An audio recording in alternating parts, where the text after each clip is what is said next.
Welcome to Design Thinking Games, the podcast where game design meets player experience, and every game is a chance to support the community. Celebrate this 5th season of the Design Thinking Games podcast by not just talking about how games play, but diving into how they're made, how they're tested, and how communities keep them alive. All types of games are on the table, from tabletop to digital, solo journaling to massive multiplayer. Come explore all forms of gaming and the design thinking behind them with your host, Tim Broadwater.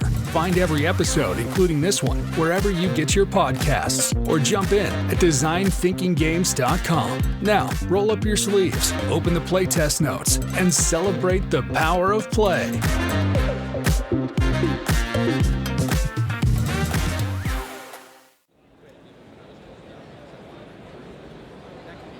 So if you've been to gaming conventions, similar to Origins, like Origins, they have a place called Unpub.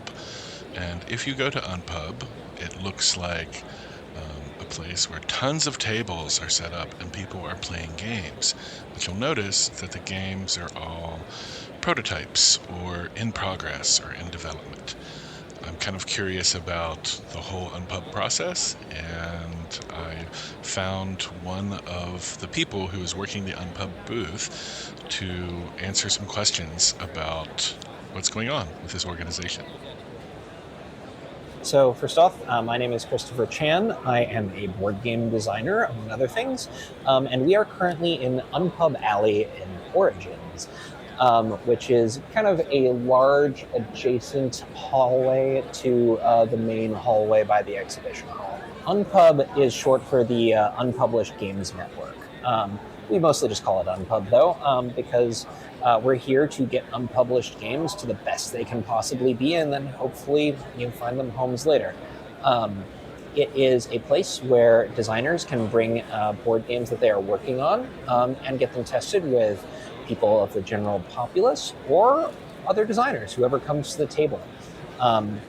We do events at a whole bunch of different conventions, including PAX Unplugged and a few others. There's also a Unpub specific convention that's just Unpub all the time in Baltimore every year. They're an organization that has been around for some time now, helping designers just get their games better through playtesting and also by uniting them with other people who are like-minded.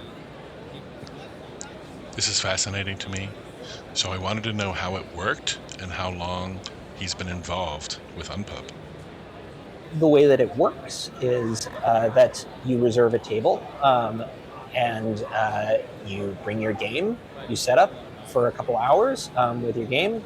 People come, they play test, they give you feedback, and then you go and you work on your game. So I've been doing Unpub events since like 2018, and that doesn't mean always like going to the convention. Actually, the first Unpub event that I went to was a localized one in Pennsylvania, and then I went to PAX Unplugged for the first like Unpub Alley experience that I ever had with them, which was so great. Board game conventions can be overwhelming, but when you found your little niche, and Unpub was mine. And I spend a lot of time at Unpub every time I go to a convention that has an Unpub event. There's a lot of game designers who will volunteer with Unpub. Not everyone is a game designer, though. Ben, the glorious mayor of Unpub, is actually not a game designer for the most part. At least he would never admit that he is. Other folks who volunteer with the organization are people who just really love the community and want to see new games come to life. I would say that they're all people who are in the board game hobby in one way, shape, or form, but not everyone's a designer. But the baseline is the passion for games. Yes. I then wondered, how many conventions does Unpub have a presence? And are there other things that are like Unpub out there if Unpub isn't available? It is at a lot of conventions. It's not at all of them. For instance, I have not seen Unpub at Gen Con, right? I think that's historically been double exposure, different organization. There are other game development organizations that exist around. There's also Proto Spiel, which I also attend. Unpub is Unpub is a little bit different in terms of how it does its things from these other ones, and they all have their unique sort of structures and quirks. Generally, just because of the nature of the reserved blocks at Unpub, you will like test your game, and you might do some iteration like that night. And if you have another test or another block the next day, you might do that. I often bring 2 or 3 games to these events, record the feedback, and iterate later. Whereas, like, I'm at a proto spiel, which is a little bit more of a workshop-y environment. I tend to treat Unpub as a place where I bring like my mid or late stage games, and like a proto spiel is generally where I'll bring early games. But that doesn't mean that I don't bring early games to Unpub. I do.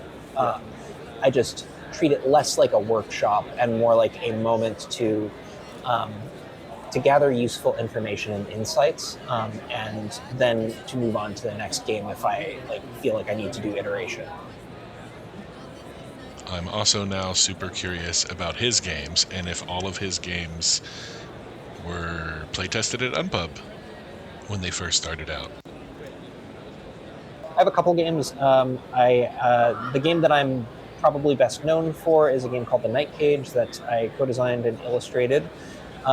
This past year, I had a game called Stock Exchange come out with the op, and this year I had a game called Push Push Penguin come out with Wacky Wizard. And in between all that, I did a game with New Mill called Portents. Yeah.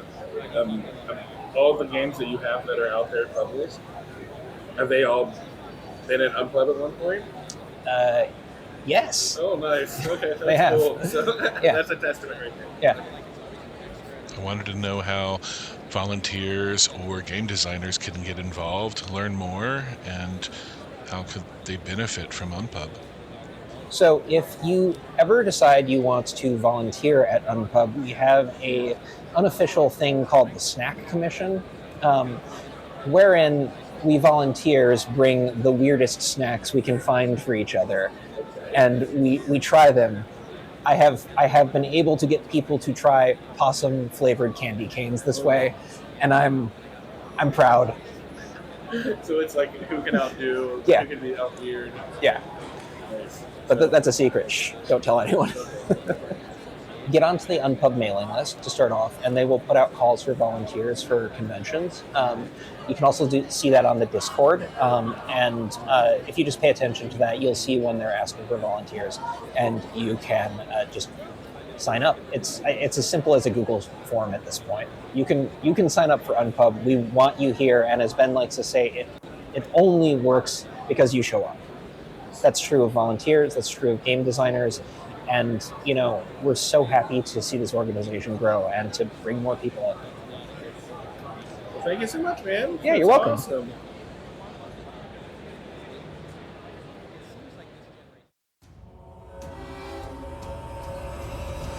Dark Heist is a game of supernatural heists and larceny in a haunted Victorian city. Recruit crooked monsters and monstrous crooks into your gang to do crimes and become the most notorious in the city.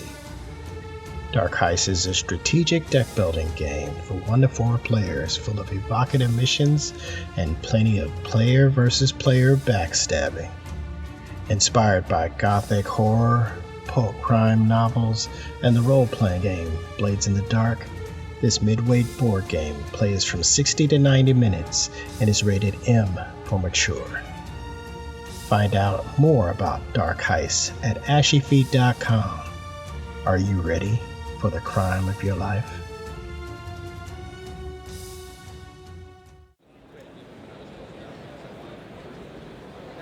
I think anyone who goes to gaming conventions and is around a lot of TTRPGs would probably comfortably say that there are not enough good superhero-based TTRPGs.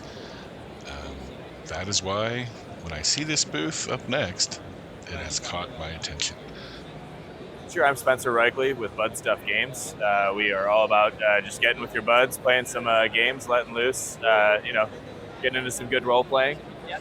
Our whole vibe is it's just have fun with your friends, collaborative storytelling. There's a small group of people, so we got 6 guys, mostly based out of Ohio, and then 1 in Texas. Actually, it's everything but the art. The art comes from Max Baer, an artist out of Chicago. He's a childhood friend of mine, and when we were developing the game, he's the only one I could have imagined doing it. So we were pumped when he said yeah. What has drawn me to this booth is the large signage, "We Can Be Heroes," and a lot of superhero-based imagery. You build your hero from the ground up, and we've got a slew of superpowers, auxiliary powers, innate abilities, that sort of thing, secondary powers too.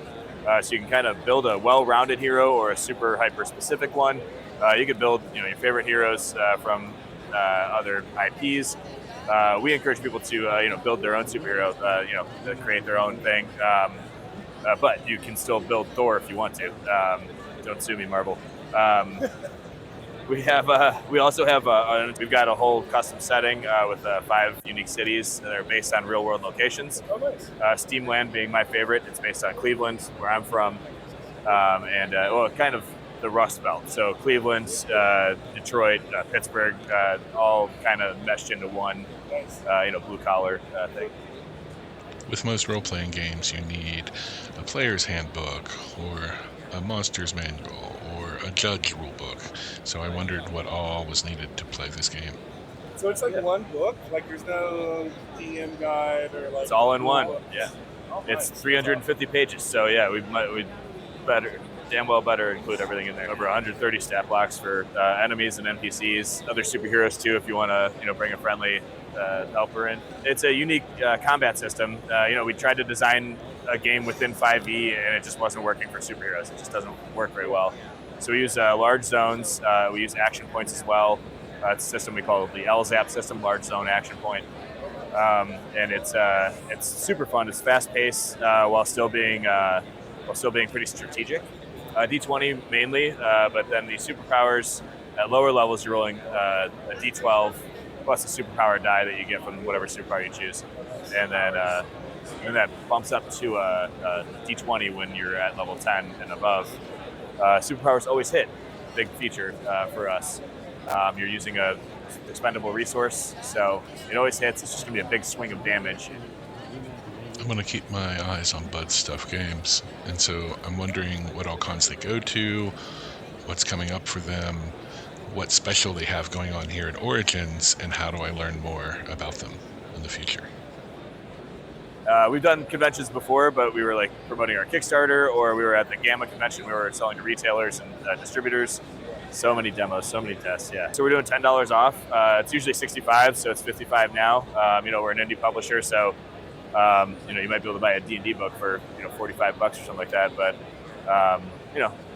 come support indie games. If you're not going to get ours, get someone else's. Go to BudStuffGames.com. That's BUDSTUFF. I know it sounds funny. It was intentional. So BudStuffGames.com. Follow us on Instagram, Facebook. We've got a Discord that's super active. Lots of really awesome people there just that love our game.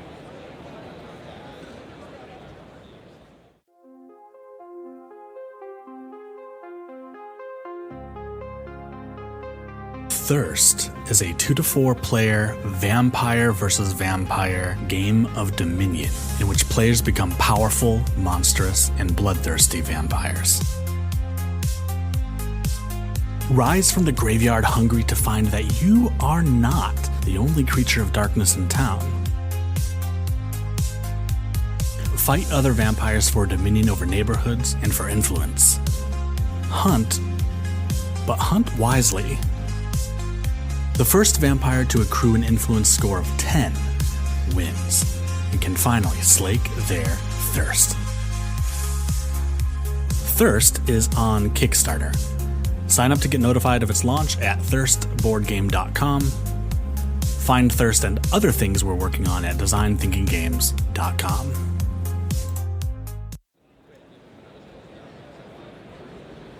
In the past, when I've attended Origins, I've always been playtesting Thirst in Unpub or the open play areas. One of the people that I ran into in the past is another game designer who I've seen in Unpub and the open play areas, playtesting their own games. And now I recognize him. He's at a booth, and I'm going to go talk to him. Hi, I'm Trey. I'm with Hillary's Toy Box. We're a small game manufacturer out of Abilene, Kansas. We're here at Origins, booth 1145 in Columbus, Ohio. We're a small family-based manufacturer. We've been in business since 1993. Our first product, Plague and Pestilence, was put out in 1993, made the game's 100 list, sold about 20,000 copies. After about a 20-year hiatus, we're back with our first release of Popes and Plagues. It's a card game of death and dying in the Middle Ages. A happy family game about plague and pestilence and the Inquisition. Coming out this fall, we've got a new game on Kickstarter right now called Hide the Body. Everybody's a villain. You've got a stack of bodies that are stacking up, and quite frankly, they're starting to smell. It's time to get them in the ground. As you're busy burying the bodies, the inspector and his cadaver dog are digging around looking for them. If you have a shovel in your hand, literally and figuratively, you're able to hit the inspector over the head, add his body to the hole. So that's coming out this fall. This winter, we've got another game called Pigs Rule. It's based on George Orwell's Animal Farm. It's a card game where the pigs make the rules. I was so impressed as this person could rattle off game after game that they have coming out as a seasoned professional off the top of their head. I now wondered, well, how many games in total are there for Hillary's Toy Box? Right now we have 2 games that are actively out there, of Plague and Pestilence and then of Popes and Plagues. Historically, we've done work both under Hillary's Toy Box and for other game manufacturers in development.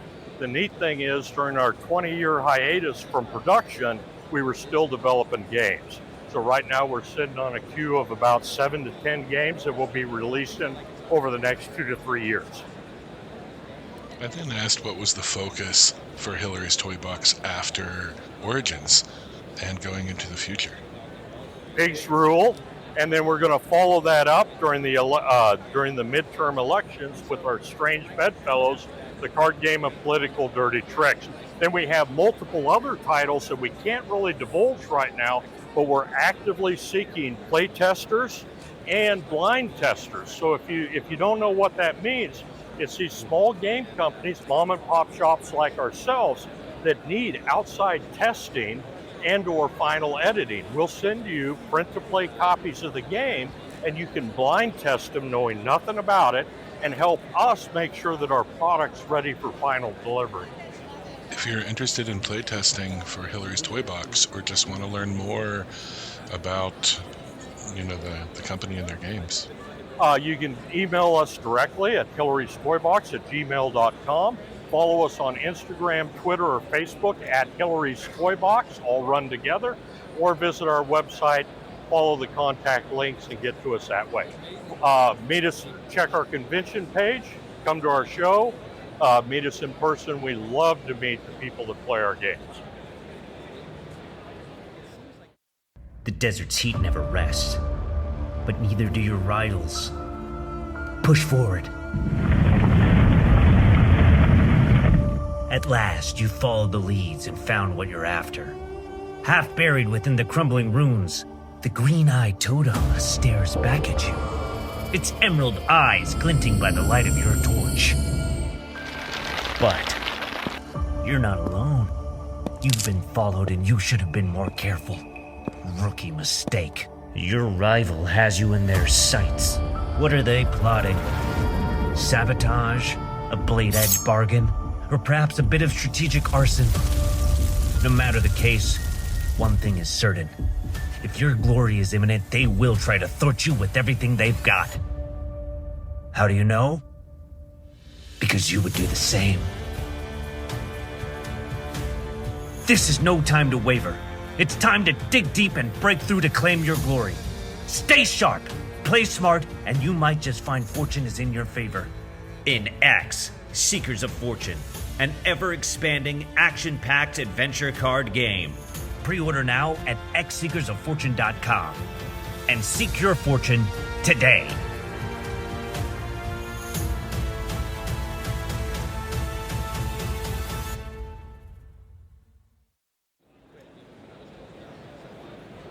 When I go to a convention like Origins, I'm always on the lookout for certain games or anything games-wise that is new and I've not seen before. I turn down a particular hallway of booths, and I see the sign and a cool logo for Hectic Electron Games. Hi, I'm Chrys Sellers. My imprint is Hectic Electron Games.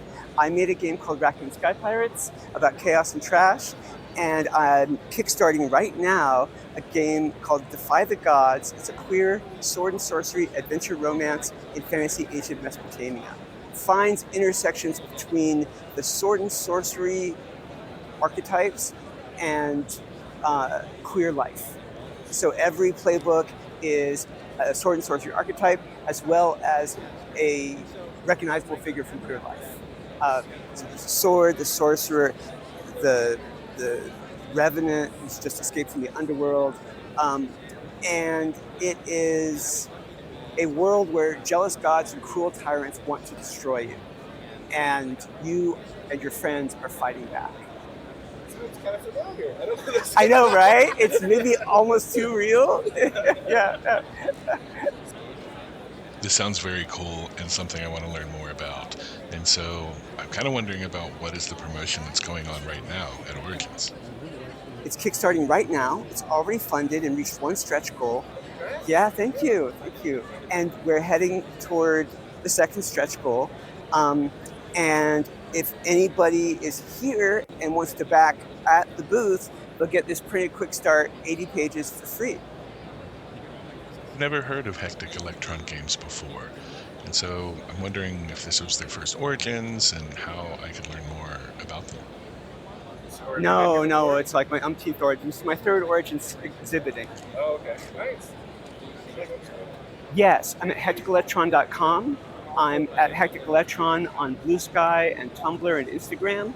And I'm on a bunch of different Discords. My own Discord is kind of struggling. So, which is to say, I haven't watered it enough. So, but look for me on Blue Sky and Tumblr and Instagram. Thank you so much.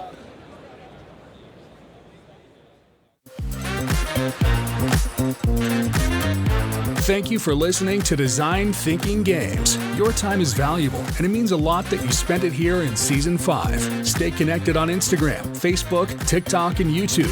DMs are always open. And don't forget to visit designthinkinggames.com to request topics, ask questions, or see what else is going on. If indie vampire board games sound like your thing, check out Thirst, where vampires and minions fight for influence in a dark city. Head to thirstboardgame.com to follow the journey and get updates when it launches on Kickstarter October 1st. Until next time, game on!